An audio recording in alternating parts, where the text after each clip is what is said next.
Good morning, guys. Welcome to this episode of Happiness After Codependency. I'm Marshall Bircher, and I'm excited to be here to help you break free and experience freedom, peace, life, and happiness after codependency.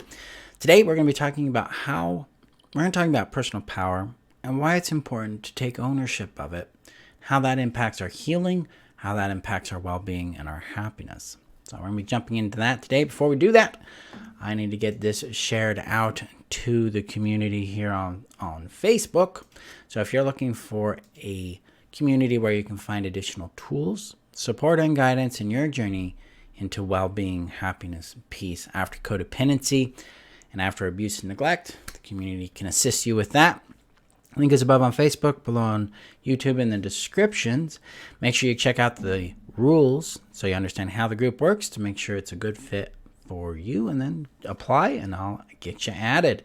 So now we're gonna find the right group because they just keep moving things around. Okay, post that there. Okay, good morning again. Okay, so in codependency, we have a habit of looking at things through the lens of powerlessness. Powerlessness is really we do have intrinsic powerlessness. So let's talk about the orders of power. So power shows up. Good morning, Deborah. Power shows up in two ways. I got personal power. That's a very limited scope. And that really just, my little there is like it puts it in context, right? So limited scope is my choice and action are my power. And then I have power over my resources, my desires, my emotions, things like that. I do not have power over other people's choices and actions. I don't have power over external factors like the weather. I don't have power over outcomes and consequences. And I don't have power over other people's feelings, desires, and resources. That's called natural powerlessness. We are born naturally powerless in those things. We're not supposed to have power in those things, and no one is supposed to have power over the things we have power over, such as our choice and our action, our resources, our feelings, and our desires. When we look at power this way, it helps us start to understand the importance of boundaries, the importance of acknowledging a person's sovereignty, their intrinsic wholeness, their innate completeness. And it helps us build relationships on a premise of consent and privilege rather than entitlement and obligation. This also does a very, very profound thing for us in our healing. Because in codependency, a lot of times we think someone else makes us feel a certain way. We think that, hey, this person treating me this way makes me feel this way. This is especially prominent in either pain or in pleasure. Hey, they make me happy. They make me joyful. They make me feel shameful about myself. Things like that. We're giving them power in our minds to define our emotional experience. And that creates a powerlessness dynamic because now we think for us to feel differently, we have to change what they're doing. And that leads to the controlling behavior, passive-aggressive behavior, manipulations, and stuff like that to try to get other people to do something differently so we can feel differently. That's a very powerless, very empty, very helpless situation. Now, I can understand if that feels a little blunt. Because it's like, oh, I'm doing that. And that can invoke, shame or guilt or blame against ourselves. And that's a place to slow down and give yourself a chance to acknowledge that you're doing what you know how to do. That this isn't something you're like, I'm going to deliberately choose to do this. It's more like, I don't know any other way. This is how I've survived. So we understand that our codependent habits, such as people-pleasing, perfectionism, trying to fix or control other people or ourselves, trying to regulate their emotions, trying to prove our worth, that kind of thing. That these codependent habits are tactics of codependency to try to get needs met, try to feel connected, to have some sense of value and identity in our world, and to have some sense of safety. So it comes down to those three necessities again. That's what's going on there. What we need to do is shift the skill. So when we're looking at how we heal, how we build our power out in a healthy way here, it really comes down to my choice and my action and how that fulfills and nurtures my resources, my feelings, and my desires. So it comes back to how we are showing up in the world, not how they are showing up in the world. Because when we take our power back from them and we go, okay, well, I'm feeling shame in reaction to the way they're treating me, what is that telling me? See, because the shame isn't the problem. The guilt, the fear, all that, these are the pain, the hurt, the confusion. All of these are signals of our about our experience and about the quality and impact of the relationship or experience we're having.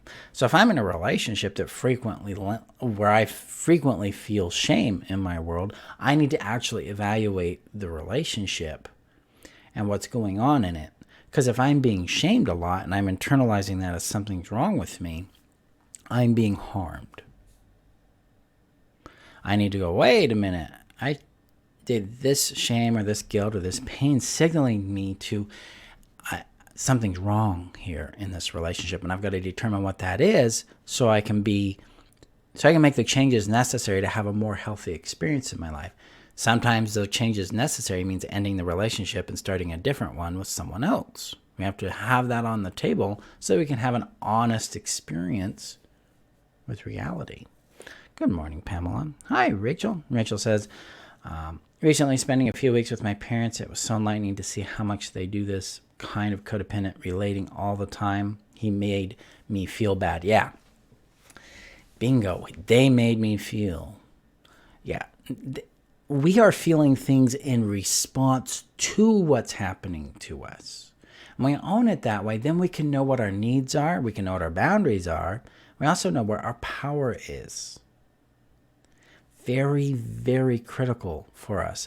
Plus, it changes the way we communicate impact.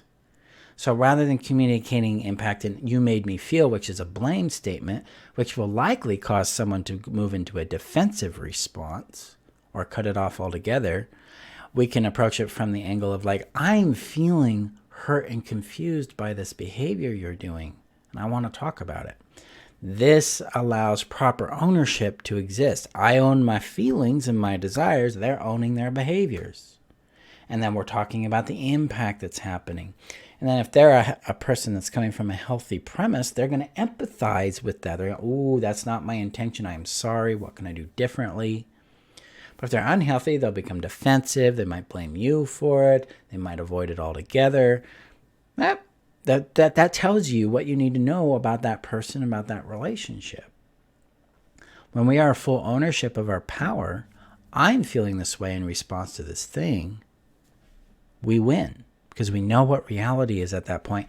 And now it's not about controlling a thing we have no actual power to control. So we don't get into the fantasy of I can change them. We're actually in the reality of like, I can change my choices and actions to get different results. So what do I need to do there? This also relates to pleasure in a very profound way.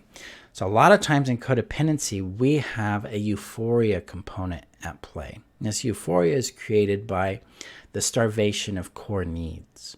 And then when those starving needs are doused with attention and love and affection and stuff through love bombing, they become overwhelmed, and that creates a euphoric sensation, a chemical high in the body. Typically a combination of oxytocin, dopamine, and serotonin floods us, and then we have all these intense emotional experiences with a person in a very rapid amount of time, which gets us hooked on them. That's what love bombing's trying to do. If we are in ownership of our power, we can realize that, hey, this is coming from within me. What is it telling me about my needs? And what is it telling me about this relationship and this person? Now I can start to discern what is really going on in this flood of attention and affection so that I can see if it's healthy or not. So that's important when it comes to pleasure. The next thing that comes up here with ownership of our power, which is one of the things I love the most about owning my power, is when I'm like experiencing joy or satisfaction, or I have accomplished something in my life, I get to own it. It's not this random thing that happened out of the blue. It's, oh, I did these choices and actions and it created this result and this impact in my life. I can do that again and again and again. Now my peace, my pleasure, my well-being, my joy are fully in my power. I don't need person A and person B to be a certain way so I can be happy. Instead, I can be choosing people who I experience happiness with. I can be like, when I choose this person and interact with them, I'm having a great time. I love it. I feel safe. I feel good. I feel joyful. I want to choose more people like that. This helps us build community. This helps us build real connection. This is where we can have a sense of belonging and being seen, loved, and valued because we're now choosing people whom we experience that with. We can phrase that a different way. I'm choosing the types of people that I experience that with. Now, the big journey, the gap there is discovering that. That's the hard work. But we only have to do it once because then when we've accomplished it once, we can start to decode how and what was there and start to repeat it. And then boom, boom, boom. We get a lot of power in that arena. That's how life works. That's one of its basic physics is if I can get the right order of choice and action, I can get the outcome I'm looking for most of the time. This is the importance of owning your power. It helps you understand what is real and helps you own it. So your joy isn't a fluke. Your satisfaction isn't a fluke. Healthy relationships and community are not flukes. They're not based on luck. They're based on understanding what you want and what it takes to have that, and then choosing the things that align with that. That's the work. So when we own our power, we own our future, we own our bliss, we own our peace, we own our pain, and we can care for it. That's how we move out of helplessness and powerlessness, trying to get other people to be different, and we move into a solid connection with reality so that we can choose people, places, and things that align with what we want and how it works for us so that we can enjoy the result we're seeking. That's how we use power. So that's today's training. Heads up, in just about 2.5 weeks, September 28th, we have our Decoding Codependency workshop. Come and join us. It is free. I'm going to be teaching you about the root cause of codependency, how to soothe that root cause. Then we're going to decode the 6 habits of codependency and get you connected to that. And I'm going to give you your next steps, whatever is best and appropriate for your journey, whether it's working with me or a therapist or some other method or means to healing that you need in your world. So that's what we do. This will be happening September 28th at 11 a.m. and 6 p.m. Mountain Time. It is free. The link to enroll is above on Facebook, below on YouTube. Currently, we have 78 people enrolled, so come and join us. Let's have some fun with this, and let's see what we can change in your world. So thank you guys again for being here. Thank you, Melody. Go gently with yourself. Remember, if you're watching on YouTube, hit that subscribe button. Guys, if you were impacted positively by this video and you know people who would benefit from it, share it out with them. Otherwise, I'll see you guys next week for more insights into how we can have happiness, peace, and purpose after codependency. Okay? See you later, guys. Bye-bye.